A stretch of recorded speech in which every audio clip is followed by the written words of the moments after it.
Your homework is to memorize this and write it 15 times.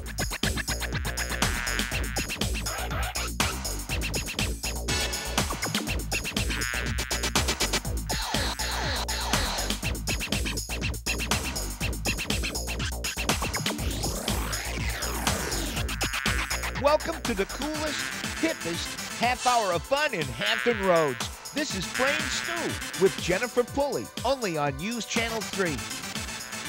Brain Stew is going to force you, yeah, you on the couch, into motion, so you better hang on tight.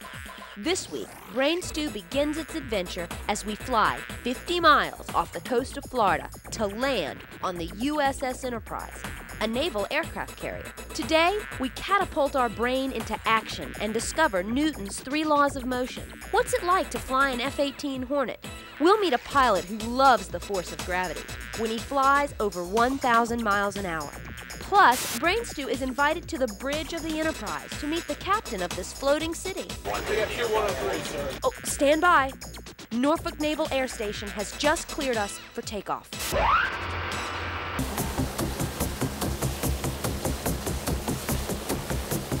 You ride backwards, right?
Am I on the ground? Am I okay? I'm in one piece?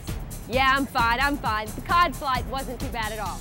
Well, where am I? Where did I land? Well, I'm on the USS Enterprise, about 50 miles off the coast of Jacksonville, Florida, right in the middle of the Atlantic. Look around. Right in the middle of the ocean.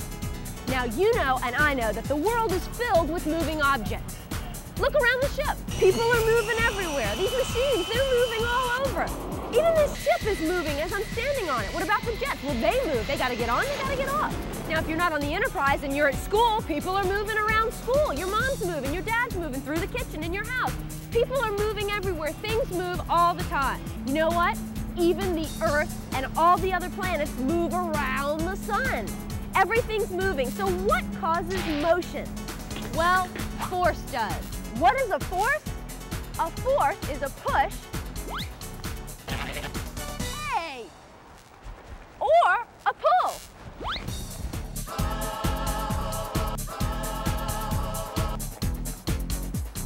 Thanks a lot, I'm getting roughed up here. Whew. A force can move an object that is standing still. You know, I was standing still before that guy came and pushed me with force. Now, a force can take a moving object like me and make it speed up, slow down, or even stop. Hey, what force is moving that helicopter? It's the force of its engine. We'll talk about that later. A great example of force is gravity. You know, the force that keeps you here on Earth. I jump up, I go down. That's gravity.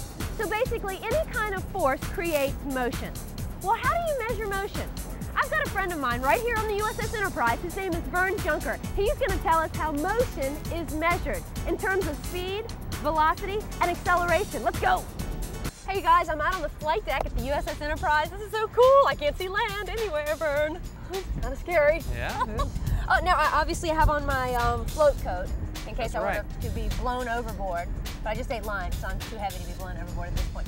Anyway, listen, I wanted to ask you a question about motion. Sure. I know when we talk about motion, you have to talk about the concepts of speed, velocity, and acceleration. How does a USS USS Enterprise incorporate speed, velocity, and acceleration into the running of the ship?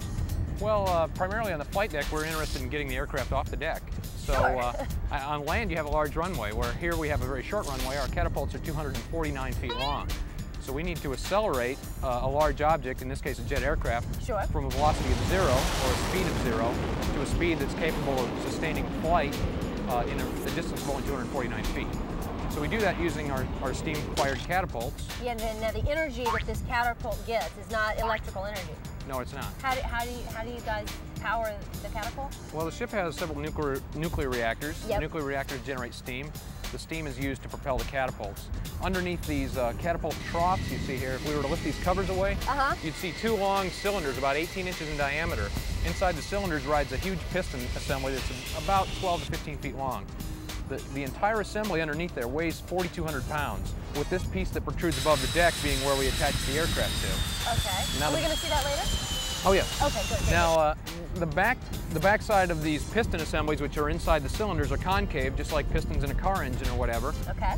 The steam is I see it. taken in, steam. right. It comes in at that end of the catapult, and it pushes against the pistons, drives them forward, pulling that entire assembly that weighs 4,200 pounds, plus the aircraft, which can weigh up to 70,000 pounds, down this catapult track. And in that short distance, 249 feet, we can accelerate a 70,000 pound Tomcat from 0 to about 145 miles per hour in 2.5 seconds. Wow. All right, we'll get that. Now, as you saw on the nose wheel of the jet, there's a what we call a launch bar. It's a T-shaped bar that fits right down in this slot. Oh, look at that. It's all lubricated, Yes, I guess. we have to keep it lubricated. There's a lot of oil. You don't want any down below friction. there. Exactly. No, friction's bad. All right. And when it gets here, obviously, the catapult stops and the motion continues of the aircraft. And the jet is full force ahead. I mean, exactly. The pilots are just gunning it, right? Yes. Okay. Yes, they're and so, full power. So with that full power plus this catapult, that's what actually gets these planes off the flight deck. It provides them enough forward momentum, inertia. Wow. Yes, that's right.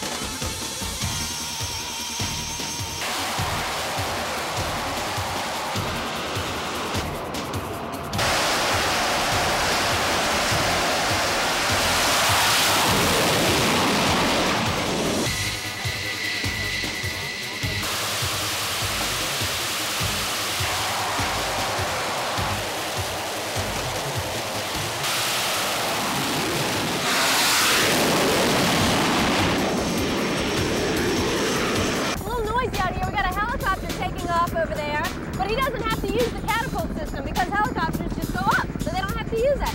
All right, can you give me a definition of speed, velocity, and acceleration? Sure, speed is just motion, some sort of forward motion of an object. Okay. Velocity includes the directional vector. Thank you. And here on the carrier, the directional velocity is determined by the direction of our catapult.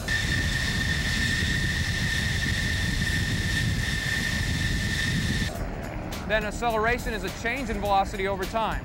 Okay, all right, so obviously acceleration will just continue to increase, right? With yes. These. Okay, have you ever heard of Sir Isaac Newton?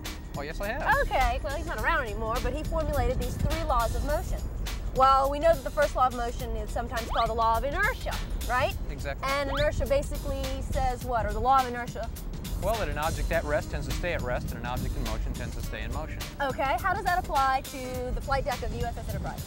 Well, we have to take a jet that is at 0 velocity, not in motion, and we put it in motion using the catapult. Okay. And likewise, when an aircraft is flying and we need to stop it, we take its motion away using our arresting gear. And we're going to see the arresting gear in a minute, right? Yes. All right, cool. So that's kind of the law of inertia. So Sir Isaac Newton was a little ahead of his time here, knowing all these things. Okay, Sir Newton's second law of motion, Vern, I think, stated, when a force is applied to an object, it changes the object's motion, right? So what kind of forces are we talking about here? Well, we use steam under 500 pounds per square inch of pressure to launch the aircraft. Okay. So that applies a certain amount of force to the rear of the aircraft. And it moves. Oh, yes, it does. And that object moves, right? Yes. Okay. Hey, Jen, what about Newton's third law? Vern, that states that for every action, there's an equal and opposite reaction.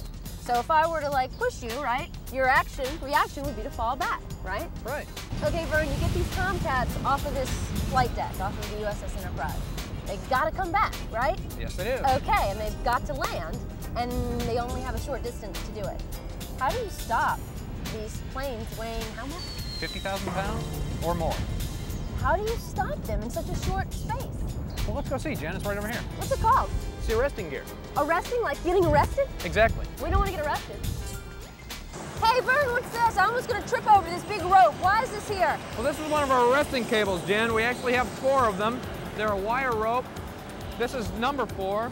It's a 110-foot section of wire rope that stretches across the deck.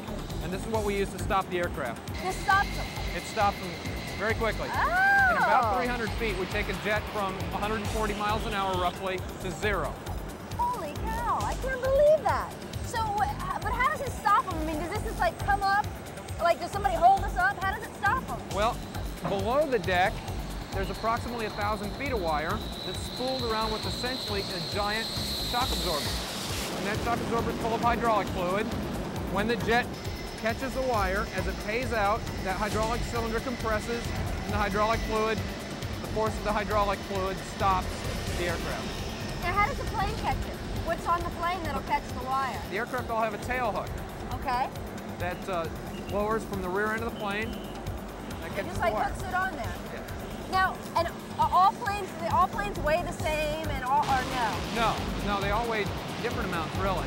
So how do you know how to adjust the arresting gear to the certain weight of the plane? Well, we have people that spot the aircraft. Basically, up there in the tower, there's a spotter. He calls down over a sound-powered phone and tells the guys down below what weight to set for the aircraft. And then, essentially what happens is they open or close a small orifice, which determines how fast the hydraulic cylinder can compress. And you know, I saw this guy when we were out on the flight deck before. Yes. He was like in the center of the deck doing something. Who is he? That's the center deck operator for the catapult.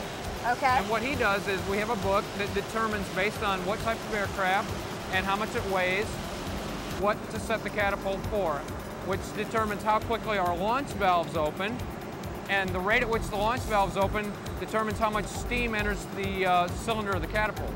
Oh, okay, so that all has to be factored in order to get these planes taking off and also to get these planes landing. Certainly, it's not a one-size-fits-all. Wow. We tailor it to each individual aircraft. And you got to get an education in order to learn all that stuff, right? Certainly do. Okay, that's good.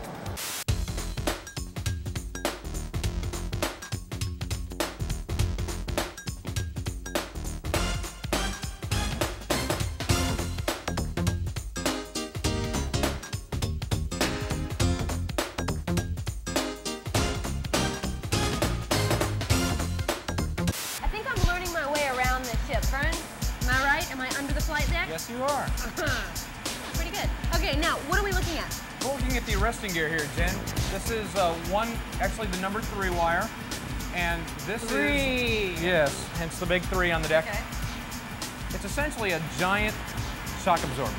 And just these like are the in your wires car. we saw up there. It's the same wire. This Okay. wire connects to that wire up there. It's a giant hydraulic cylinder underneath there, which compresses into hydraulic fluid over here. The engine is set ahead of time depending on the weight of the aircraft that comes in. Can we see those little... Sure. Right here, the engine operator, the gentleman over here, he'll dial in a setting based on which type of aircraft is landing. In this case, it's set up for a 36,000-pound aircraft, which would be a Hornet, Okay. like we saw on the deck earlier. Yep. Now, that determines how wide of an orifice opens on this hydraulic cylinder and how quickly the fluid can flow out. Okay, so if the plane is like, say, a Tomcat and it weighs more, he'd have to set it different and it would, Exactly. it's completely different. It's a smaller opening, so the fluid takes longer to go out. Okay. And the reason we do that is so that every plane stops in about the same distance. They all stop in about 310 feet.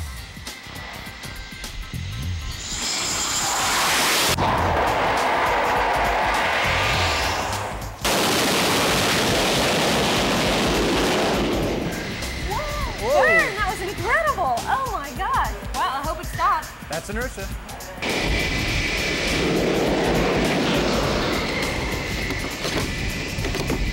15 seconds it takes to get it right back to where it was so another one can land. 15 seconds.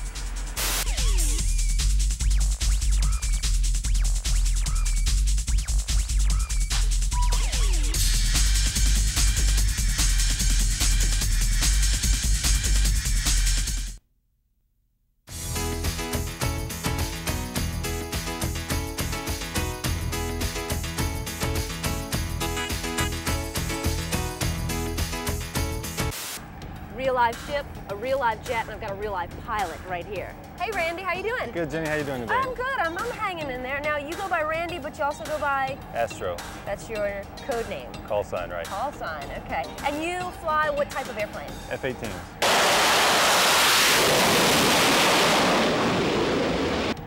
Is that what this is right here? Yes, ma'am. And an F-18 also kind of has a call name, right? They call it a Hornet. Okay, why? It's when they developed the Hornet, it was a multi-mission jet to do the air-to-air roll and the air-to-ground roll, so they chose the name Hornet because of the Hornet sting. Oh, okay, and now so this is an F-18. Right. What's the difference between an F-18 and an F-14 Tomcat? An F-18 is a newer jet. It has one crewman. The F-14 has two. So what's it like to fly this piece of machinery? Oh, it's awesome. There's nothing I'd rather be doing. Really? How does it feel when you take off from a carrier? That's flying off the carrier is probably the most fun stuff we do, especially the takeoffs and the landings. On the cat shot, you go from a standing start to about 170 miles an hour in 2.5 seconds and about 300 feet. And then when you come in and land, you go from about 160 miles an hour to a dead stop in about 2 seconds. Now, what does that do to your body? I mean, I kind of experienced it a little bit when I flew in on the Cod. Now, I haven't taken off yet, so I've yet to experience the catapult, which I heard is a little different than landing. But my body kind of felt like when I was landing, I felt like all this pressure. Do you experience that too? Yeah, especially on the cat shot, it'll throw you back in the seat. If you're not holding on, it kind of takes you a couple seconds after you get airborne before you get your eyeballs recaged. Oh, great! I like mine where they are. And you can focus on everything. On the landings, if you do multiple landings in a day, you'll get bruises on your shoulders from the harness, from slamming against the harness. Really? Just from that motion? Right, the deceleration. What's G? 1G is what we have right now when you're just standing here. That's what we have right now? Right. Okay. Okay. Multiple Gs are, like 2 Gs will be 2 times the normal force of gravity. This plane can pull 7.5 Gs. So that's the amount of pressure that's pulling you down. Is that what you mean? So that's why you feel pressure like that. Okay. Right. And then negative Gs? Negative Gs are more of a pushing motion. Like a positive G is pushing you in the seat or pushing you back in the seat. And a negative G, you're hanging against the straps, it's kind of throwing you out of the seat. Oh, okay. So you get some of that on a roller coaster or in an elevator. When an elevator starts going down, you'll feel you're not really getting into negative G, but you're getting to less than 1 positive G. So you're headed toward negative G, and you feel that when the elevator drops. That's a great explanation, like an elevator, because everybody's been in an elevator. Not everybody's been in a Hornet, you know, or on a Cod. Hey, Astro, you still getting dressed over here? Yeah, just finishing up. What are you doing? Got the last zipper on my G suit here. A G suit. I guess this has to do with the G's that we were talking about, right? Right. This is actually an anti-G suit because it helps us cope with the force of G's. We'll plug the hose into the jet. Okay. And it'll, when we need it, it'll automatically force air into the suit, which will compress the legs and the stomach. It'll keep the blood flow up in your head so you won't pass out. Wow, I didn't realize that G's that had that kind of a force on your body. That's amazing. Yeah, if they come on and you're not ready for them, first you'll lose your vision. It'll kind of, the whole world will kind of go dark. Yeah. And then you'll pass out, and it takes a while, once you regain consciousness, your eyes will open, you'll kind of be able to focus, but you won't be worth anything for about 15 to 20 seconds. Well, I'm glad you put your G suit on. We don't need any of that, especially if you're flying this thing alone. Now, tell me a little bit about your plane here. This plane. This is a twin-engine, multi-mission F-18. That's where you sit, right there. Right, that's the cockpit. This is a trainer here, so there's actually 2 seats up there. But there normally wouldn't be. Normally only 1 seat. Okay. Right. Wow. We carry all types of air-to-air missiles. And is this the missile? This is a fuel tank. Oh. Which just extends our range and endurance a little bit, and we can jettison the tank if we need to, like if we get involved in a dogfight or something like that.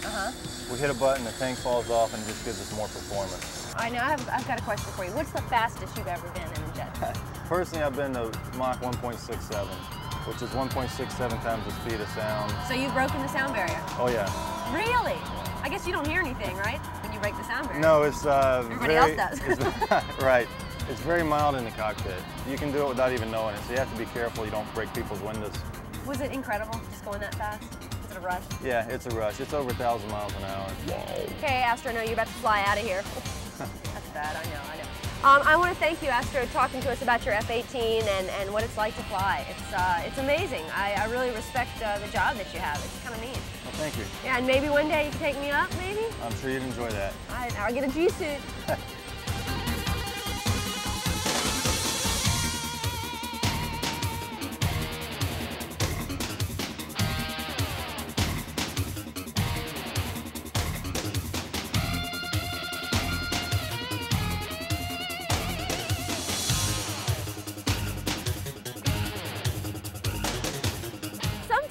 you're on the flight deck, they're getting ready to land planes, so you have to wear a cranial.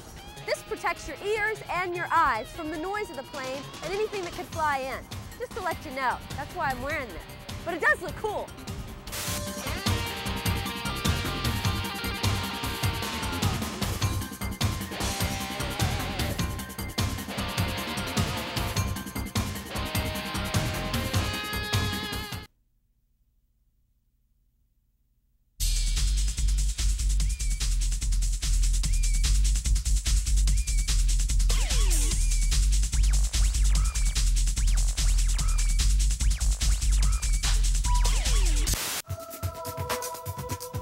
You guys, we're on the bridge of the USS Enterprise, right? That's where we are, right? You are. Okay. And you are, we all know who you are. You are the commanding officer of the USS Enterprise. Certainly am. It's so nice to meet you. Well, it's great to have you here today. And I feel very honored. What's your job as a commanding officer? What do you do? Well, I try to keep busy by sitting in this chair and watching what goes on all the time. But as a commanding officer, I'm in charge of ensuring that we have a nice, safe environment for all 5,000 folks aboard, and that we do safe operations on a daily basis. Well, it looks very safe to me. I've been all around the ship, you know. So far, so good. Yeah, huh? yeah, it's great. I'm a school teacher, and I always stress in my classroom teamwork. And I only have 27 kids in my classroom. You've got 5,000? 5,000 and then some. Okay, and is teamwork just as important here? Teamwork is very important. As a matter of fact, most of our folks on board are about 21 years of age or less. You've had a chance to see the catapults, you've seen the aircraft that are making the noise in the background. Yes. You've seen the resting gear. All this is very technical, great machinery, but what really makes it work are the folks on board. We're a team of a bunch of different departments, but everybody working together makes this ship work. It's a city that never sleeps, it's a city at sea, and it does very, very well because the individuals involved do what they need to do. Obviously, you got to where you are because of your education. Well, true, and we also stress schooling on board. We actually have schooling on board for folks too to earn degrees, college degrees, associate's degrees, and everything else. So we never stop stressing education. It makes a difference. Well, you're always learning. I mean, I'm always learning, so. You bet. Every day we're out here. That's exactly right. Now, I'm a math, science, and social studies teacher, but I know that there's more to learn than just math, science, and social studies, correct? Absolutely. That's the key. That's the foundation, obviously. But we are certainly surrounded by computers. I'm surrounded right here as we sit by computers. So it's essential that our folks learn those items and really stress the computer side too. So sure. We can't stress enough the basics of learning and then also the advanced and getting into the technology. Technology today is where it's at, and that's what folks need to work with. I agree with you on that one. Sir, I want to thank you for taking time out of your busy schedule, commanding the ship, to speak to us, and Brain Stew was just really glad to be here. Well, it's great to have you aboard, and you're welcome back anytime. And we'd love to have a lot of your class aboard, too. Oh, yeah, they'd love that. Field trip. Okay, well, great. Can I salute you? Or no? Absolutely. Great. Wow, check out the time. This show just flew by. Hey, wait a minute. We didn't have our usual trip to the library. You know, the Multimedia Minute, or wait a minute, what about our weekly experiment? You know, try this. What? Oh, okay, all right, okay. My director's telling me to chill out. Okay, I'm chilling. All right, what are you saying? Oh, there's too much information? We couldn't slam it all into one show? So the weekly experiment and the multimedia, that'll be back next week? Okay, I'll let them know. Here's the deal. If you want to see part 2 of Brain Stew's adventure aboard the USS Enterprise, you're going to have to come back next week. We'll learn all about work and energy. How does a jet engine work? Where does a floating city like the USS Enterprise get its energy to move? And what about the crew of the Enterprise? What keeps them energized? And it's not that pink little bunny. So don't be bummed out. We'll get the Multimedia Minute and Try This in next week. And plus, you'll learn all about work and energy as Brain Stew continues part 2 aboard the USS Enterprise. Yeah, we'll get in the weekly experiment and the Multimedia Minute. I promise. See you then.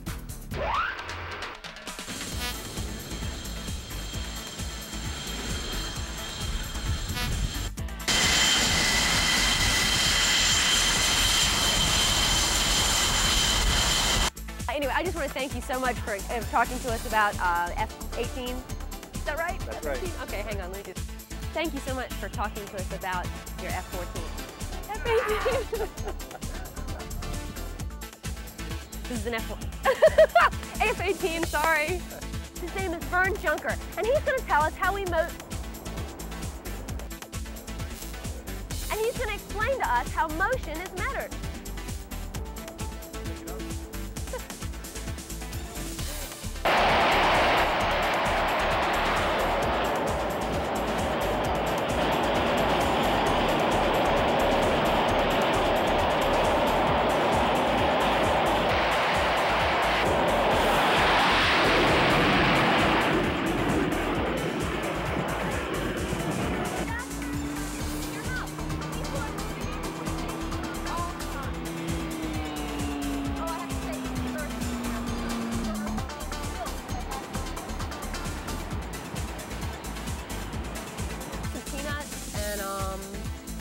Oh, I'm sure you've heard that one before. Well, we had some fine Navy chow that they fly with.